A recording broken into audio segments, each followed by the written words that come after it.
బోధన ఎమ్మెల్యే అరాచకాలు ఎక్కువయ్యాయని అభివృద్ధి అడిగినందుకు తమ కార్యకర్తలపై అక్రమ కేసులు నమోదు చేశారని బోధన పట్టణ ఎంఐఎం అధ్యక్షులు షేక్ ముసీర్ ఆరోపించారు. అందుకు ఎమ్మెల్యే తగిన మూల్యం చెల్లించక తప్పదని రానున్న ఎన్నికల్లో తమ అభ్యర్థిని నిలబెడతామని అంటున్నారు. ఎమ్మెల్యేగా 2 సార్లు గెలిచిన బోధనలో ఎలాంటి అభివృద్ధి జరగలేదని విమర్శించారు. ఇదంతా ప్రజలు గమనిస్తున్నారని రానున్న ఎన్నికల్లో ఎమ్మెల్యే షకీల్ను ఓడిస్తామంటున్న ఎంఐఎం నేత షేక్ ముసీర్తో మా ప్రతినిధి నవీన్ ఫేస్ టు ఫేస్. ఎన్నికలు దగ్గర పడడంతో ఇటు నిజామాబాద్ జిల్లా బోధనలో రాజకీయం ఒక్కసారిగా వేడెక్కింది. ఇటు ఎంఐఎం ఇటు బీఆర్ఎస్ పార్టీ నువ్వంటూ సమారానికి సై అంటున్నారు. ముఖ్యంగా రానున్న రోజుల్లో ఖచ్చితంగా తమ పార్టీ తరఫున పోటీకి నిలబెడతామని చెప్పి ఎమ్మెల్యే షకీల్ని ఖచ్చితంగా ఓడిస్తామని చెప్పి కూడా ఎంఐఎం నాయకులు చెప్తున్న పరిస్థితి కనిపిస్తుంది. దీనిపై మనతో మాట్లాడడానికి ఇటు ఎంఐఎం నగర బోధన పట్టణ అధ్యక్షులు షమీర్ ఉన్నారు. మీరు అడిగి వివరాలు తీసుకుని చెప్పండి. ముఖ్యంగా ఇటు రాష్ట్ర స్థాయిలో ఎంఐఎం అండ్ బీఆర్ఎస్ రెండు పార్టీలు ఒకటే అని చెప్పి కూడా చెప్పుకుంటున్నారు. మరి ఇక్కడ బోధనలో మాత్రం పూర్తిగా వ్యతిరేకంగా ఉంది. ఎందుకు కారణం ఏంటి? అసలు ఎందుకు మీ ఇద్దరి మధ్య గొడవ అనేది అట్లాంటిది ఏం లేదండి. చూడండి, మేము ఎప్పుడు కూడా డెవలప్మెంట్ గురించే మాట్లాడినాం. 9 సంవత్సరాలు అయింది. ఈ ఎమ్మెల్యే 2 సార్లు కాంటెస్ట్ గెలిచారు, 2 సార్లు గెలిచారు బోధన్ ఎమ్మెల్యే.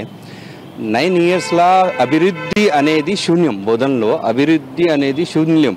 ఇప్పుడు మా కార్పొరేటర్స్ ఉన్నారు, వాళ్ళు వెళ్ళి అభివృద్ధి పనుల గురించి అడిగితే వాళ్ళ పైన అటెంటో మర్డర్ 307 లాంటి కేసులు, ఫేక్ కేసులు పెట్టి వాళ్ళకు హింసిస్తున్నారు.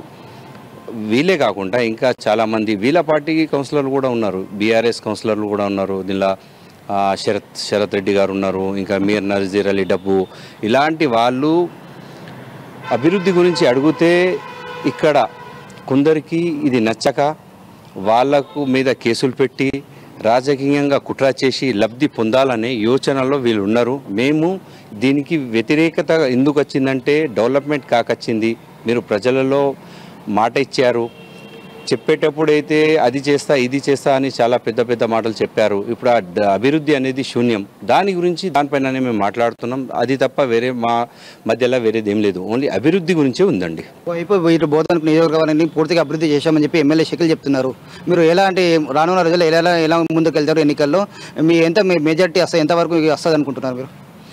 సార్ చూడండి, పూర్తిగా అభివృద్ధి చేశారని వాళ్ళు చెప్తున్నారు. నేను చెప్తున్నా 9 సంవత్సరాలైంది, ఒక్క వర్క్ కూడా జరగలేదు. ఇక్కడ వర్క్ మీరు చూస్తే ఇప్పుడు డబుల్ బెడ్రూమ్ పంచుతారని పబ్లిక్కి మబ్బు పెట్టి ఈ రోజు వరకు డబుల్ బెడ్రూమ్ దగ్గర అక్కడ వర్కే కాలేదు. ఇంకా 1 ఇయర్ వర్క్ ఉంది.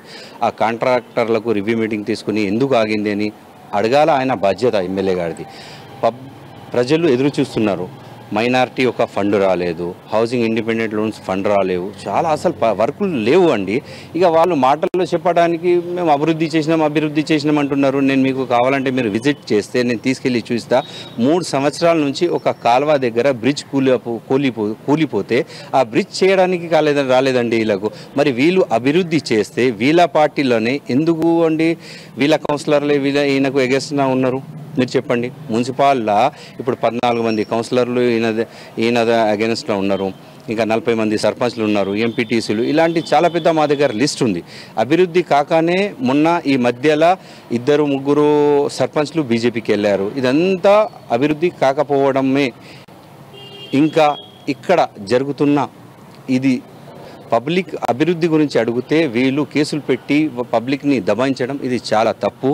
ఇక్కడ పోలీస్ పట్ల ప్రజలకు నమ్మకం ఉంటుంది.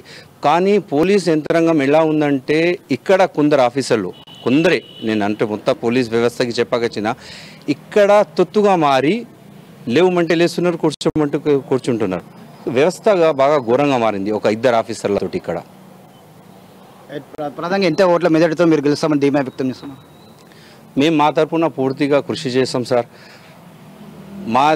మాతోటి అయినంత బెస్ట్గా మేము వెళ్తాం. ఇప్పుడు చూడండి, మొన్న ఈ మధ్యలో 3 ఇయర్స్ బ్యాక్ మున్సిపల్ ఎలక్షన్ అయితే మాకు చెప్పేటోళ్ళు చాలామంది అలాగే అన్నారు.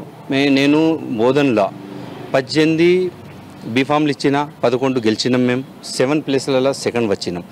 అలాగే అప్పుడైతే ఇలాగ మేము కష్టపడి వర్క్ చేసినామో ఇప్పుడు దానికన్నా రెట్టింపు వర్క్ చేస్తాం.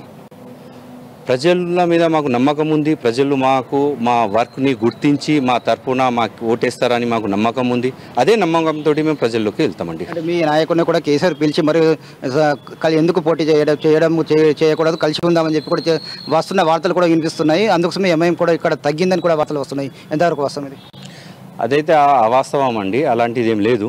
నాకైతే అట్లాంటిది ఏం రాలేదు. మేము మా వర్క్ చేస్తున్నాం. ఇప్పుడు మా కొందరు కౌన్సిలర్లు లోపల ఉన్నారు, అంటే జైల్లో ఉన్నారు, కొందరు బయట ఉన్నారు. వీళ్ళందరి కోసం ఇప్పుడు మేము కోర్టుకి వెళ్ళినాం. మండే నాడు వాళ్ళది బెయిల్ అవుతుంది. ఇదంతా అయిన తర్వాత కానీ అలాంటి మీరు ఏదైతే వాక్యించారో ఇప్పుడు కేసీఆర్ గారు పిలిపించి ఇక్కడ ఎందుకు కాంపిటీషన్ తగ్గుమని అట్లాంటిది ఏం లేదని ఇది అవాస్తవం. ప్రధానంగా ఇటు తమ కార్యకర్తలపై అమాయకులపై కూడా అనుసరంగా కేసులు పెట్టాలని చెప్పి ఖచ్చితంగా 4 రోజుల్లో ఎన్నికల్లో తమ పార్టీ తరఫున ఖచ్చితంగా పోటీ చేస్తామని చెప్పి షకీల్ కూడా ఇటు నియోజకవర్గంలో ఎలాంటి అభివృద్ధి కార్యక్రమాలు చేయాలని చెప్పి కేవలం అక్కడ అభివృద్ధి మీద అడిగినందుకే తమ నాయకులపై అక్రమంగా కేసులు నమోదు చేశారని చెప్పి ఖచ్చితంగా రానున్న రోజుల్లో మొత్తం షకీల్ ఓడించే ప్రయత్నం ఖచ్చితంగా చేస్తామని చెప్పి కూడా ఎంఐఎం నాయకులు చెప్తున్న పరిస్థితి మాత్రం కనిపిస్తుంది. కెమెరాన్ మైపల్తో నవీన్, అమ్మానుస్, నిజామాబాద్.